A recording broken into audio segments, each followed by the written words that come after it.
Hello guys, you're welcome to Network Tips. So in our today's class, we'll be discussing about VLAN and also interface trunks and different modes and flavors that comes along with it.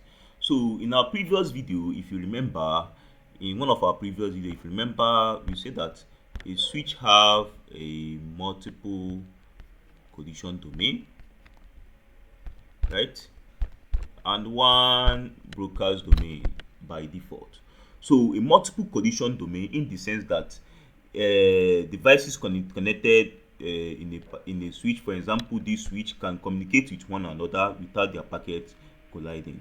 So this device that is connected to this switch can communicate with one another simultaneously without their packet colliding. But a switch having one broadcast domain means that, for example, if this device wants to send out a broadcast message, one of an example of a broadcast message can be an app.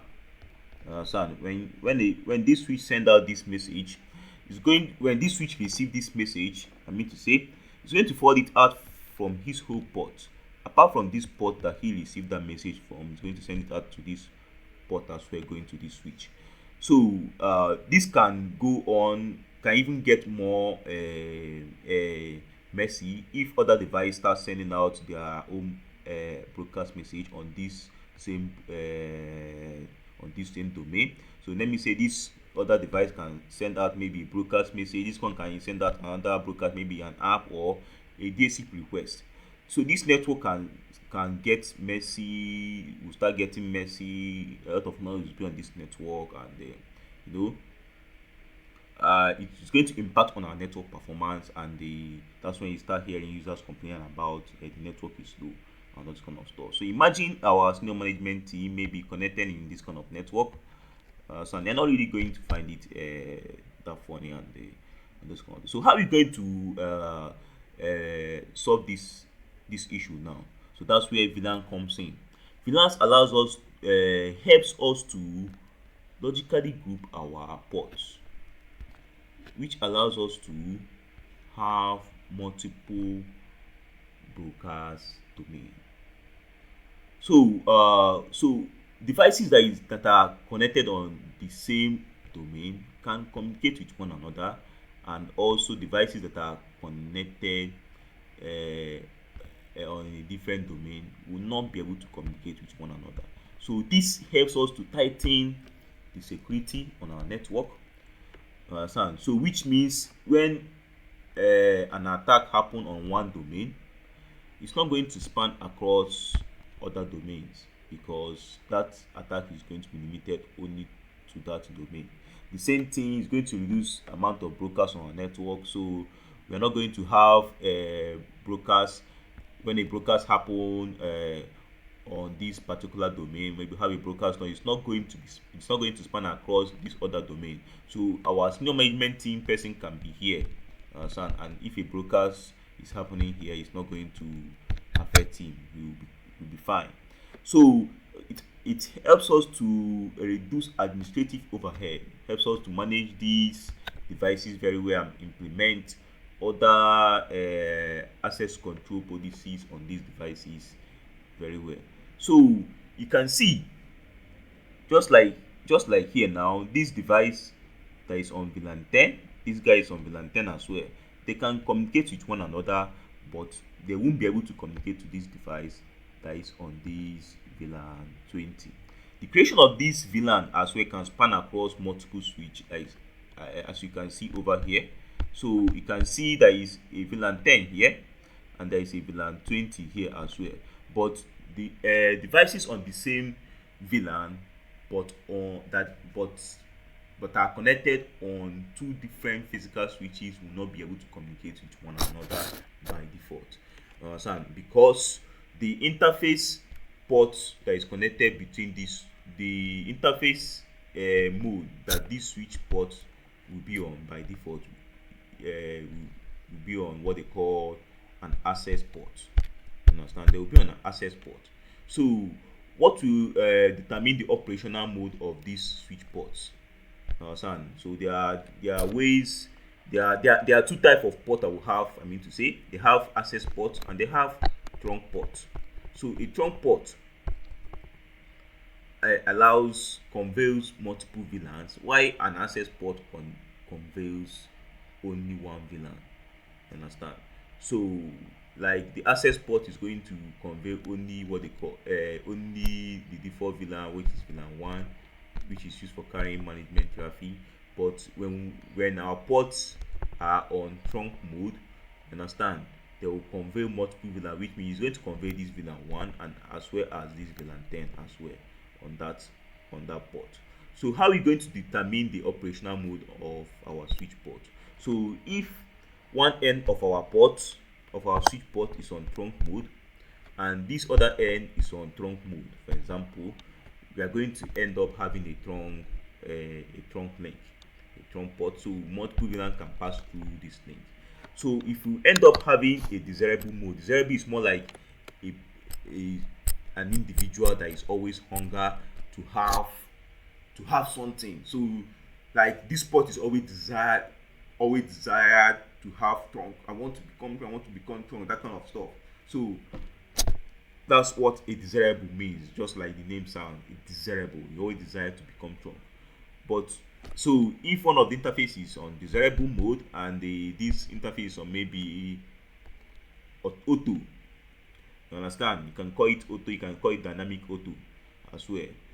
It's going to end up being trunk, because an auto mode would be like someone that doesn't really know what it wants, just like a dude that you just walk up to. Yeah, do you like ice cream?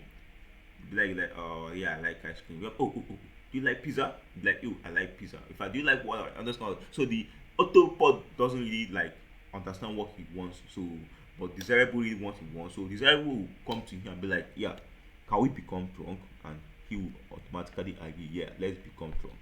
You understand? So desirable and desirable, of course, yeah, two individuals that desire the same thing is going to end up being trunk.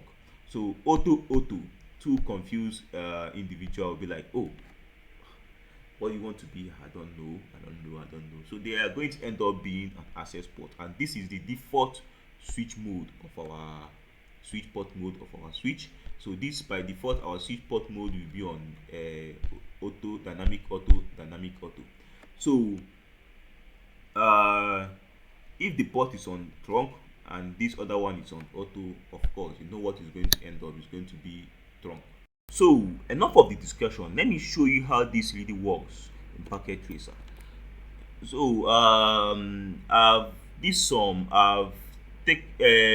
save us some time by designing the network that we are going to be using. This more like the rough sketch on our previous slide. We have these two PCs here on our IT Ops department that is going to be assigned to VLAN 10, and they are going to be on the range of IP of 192.168.10.0/24, the subnet mask /24. And the first PC, I'm going to give the first PC the first valid host IP address, which is going to be 192.168.10.1, and so it's going to be 192.168.10.2. Let me verify, and so you can see it. So I go to the PC, go to IP configuration, you can see it, 192.168.10.1/24. The /24 is going to be 255.255.255.0. So that was the same thing I did on this PC2. You can see it. So this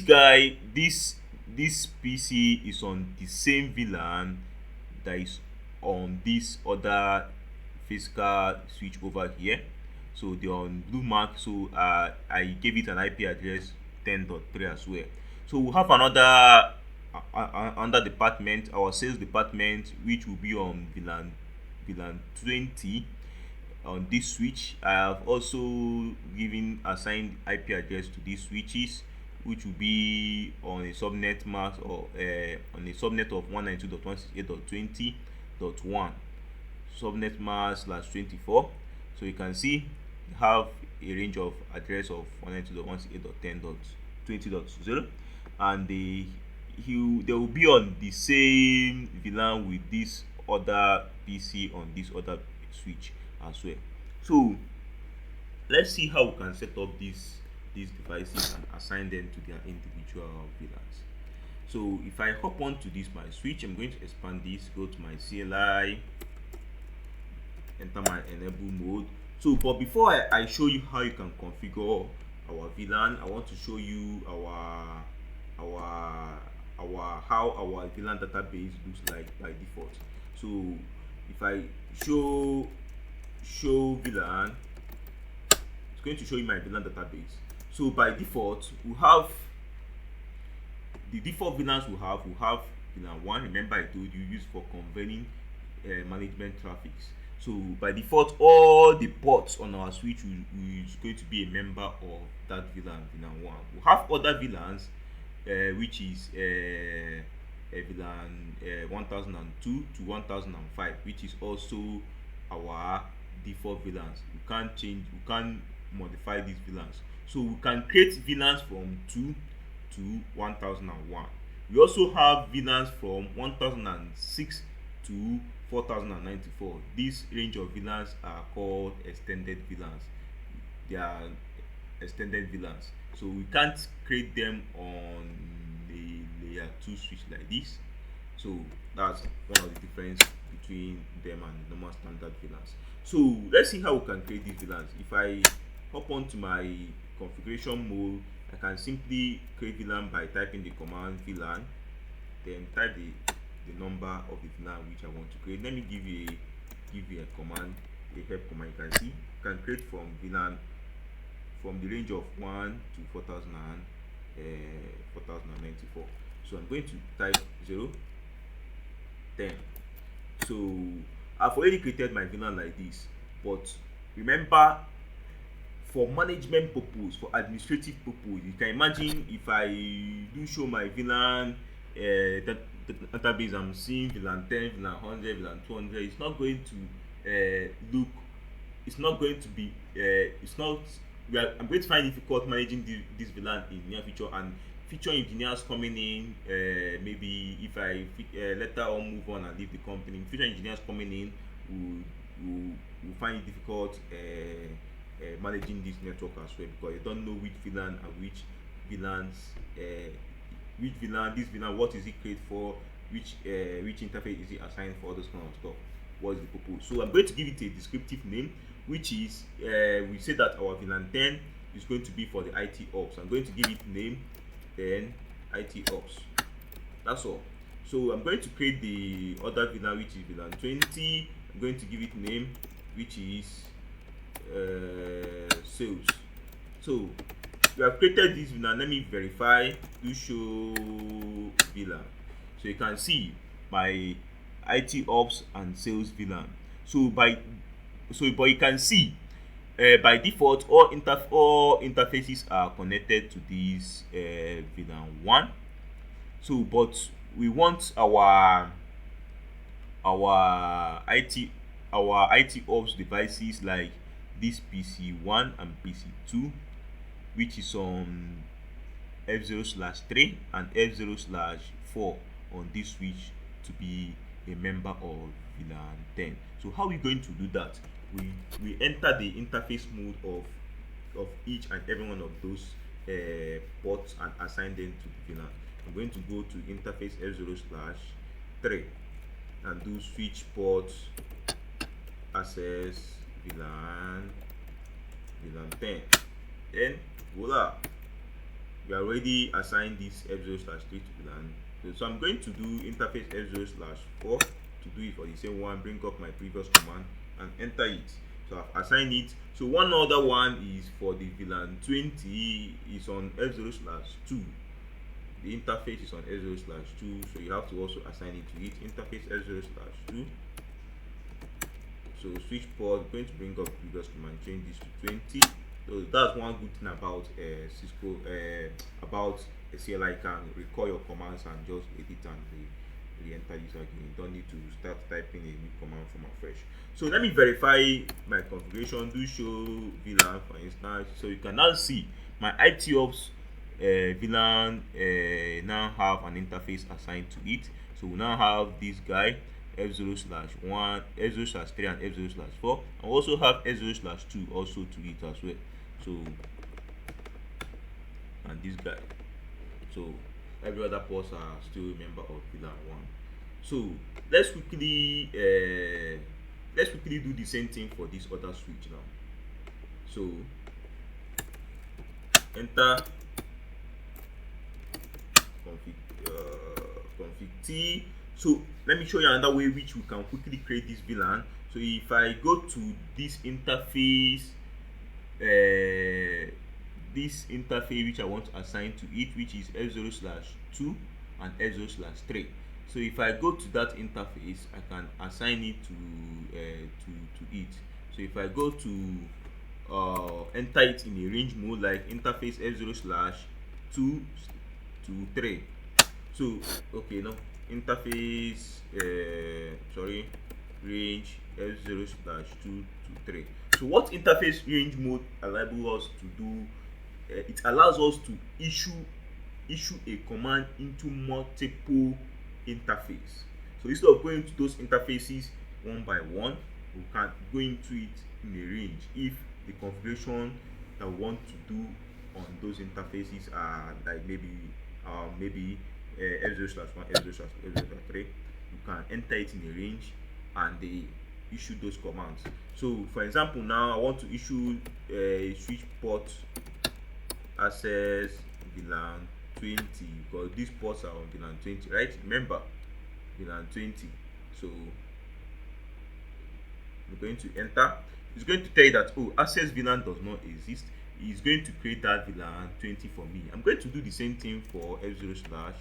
I'm going to do switch port access VLAN 10. So let me verify if this VLANs have been created. Do show VLAN. You can see it's going to show me VLAN 10 have been created and VLAN VLAN 10 has been created and VLAN 20 has been created, and we already assigned interface to it already. But you can see this is not a good management, administrative management. You understand? Because if I come in near future or another person come in near future and be seeing these names like this VLAN 0010, VLAN 0020, you understand? He doesn't know what this VLAN is or which devices are on this VLAN, those kind of stuff. So he's going to find it difficult to understand. So we're just going to change that name by going to those VLANs interface and changes. For example, VLAN 10, we're going to change it to IT ops. Then do the same thing to VLAN 20. I'm going to change it to sales. So that's all. Do show VLAN. You can see IT ops and sales. So it's already changed. So recall in our previous slide, I told you that devices on the same VLAN can communicate with each other. So now these two devices can communicate with each other, but they cannot communicate with this device that is on a separate VLAN. Let's verify. So if I hop on to this PC now, I go here and do a simple ping 192.168.10.2, right? That's a 10.2. I can ping this device that is on the same VLAN with it, but I cannot ping this other guy 10.192.168.20.3. So communication between these two devices cannot work by default. There's what they call inter-VLAN routing, which we are going to do later in this course. I'm going to show you how you can achieve to make this communication to work. So I'm going to cancel that. So also, what do you think about communication between this device on this switch with another VLAN, the same VLAN on a separate switch? Remember, it's not going to work by default. So let me show you as well. So if I bring up this command 10.3, remember that PC is 3, right? It's 3, okay? 10.3, it's not going to work. Okay, so it's going to time out. So I'm going to cancel it. So why is it timing out? Because by default, the interface, the administrative mode of these ports, the operational mode of these ports are on access mode. You understand? So they are on access mode, and access port only conveys one VLAN, which is the VLAN 1 that carries management traffic by default. So, but we want to change this to a trunk port, a trunk mode port. So it can convey multiple VLAN, it can convey that of VLAN 1 as well as all these other VLAN like VLAN 20 and VLAN 10 as well. So how are we going to do that? If you hop on to this guy, yeah, hop on to this guy. Let me show you before I change it to interface to trunk port. I'm going to verify that interface by going to show interface f0/1. That is the interface that is connected to the other switch. Switch port. So you can see the administrative mode of this interface is dynamic auto, and the operational mode ends up being access mode. So remember, if two interface facing the two switches are on auto and auto, which is the default administrative mode, they are going to end up being an access port. So that's what this thing comes about. So how am I going to change this? So I'm just simply going to go to my global configuration mode, get to that interface f0/1, and switch port mode. Do a question mark. You can see options like dynamic and trunk. So if I use dynamic, maybe I want to put it on dynamic desirable, which is also going to end up being a trunk port, but that's not what I want to use. I want to put it on trunk. So I'm going to put it on trunk. So if I put it on trunk, it will automatically trunk that other end, because remember, if one side is strong and the other side is on auto, they are going to end up being a trunk port. So I don't really need to trunk the other side. I'm just going to leave it like that. I'm going to verify my command by doing show interface f0/1 switch port. So it's going to show me that, oh, this guy is on trunk mode. You can see operational mode. Then the encapsulation mode that is using is .802.1q, which is the industry standard. You understand? Before, we used to have ISL. Understand? ISL. So right, I think ISL, interswitch connect, something like that. So which was developed by Cisco. So which is Cisco proprietary. It can only work between Cisco devices. That kind of encapsulation mode. But this .1q will work. Is the industry standard. It's going to work between different vendors, be it Cisco or be it Juniper or Huawei. So this is the industry standard of trunking protocol. So I'm going to show you another verification command, which is show interface. Let me show you this one first. Show VLAN. So show VLAN, any interface that you are not seeing here now. Notice that f0/1 is no longer here. So any interface you are not seeing here, which means it's a trunk port. So if you are not seeing that interface here now, where is it?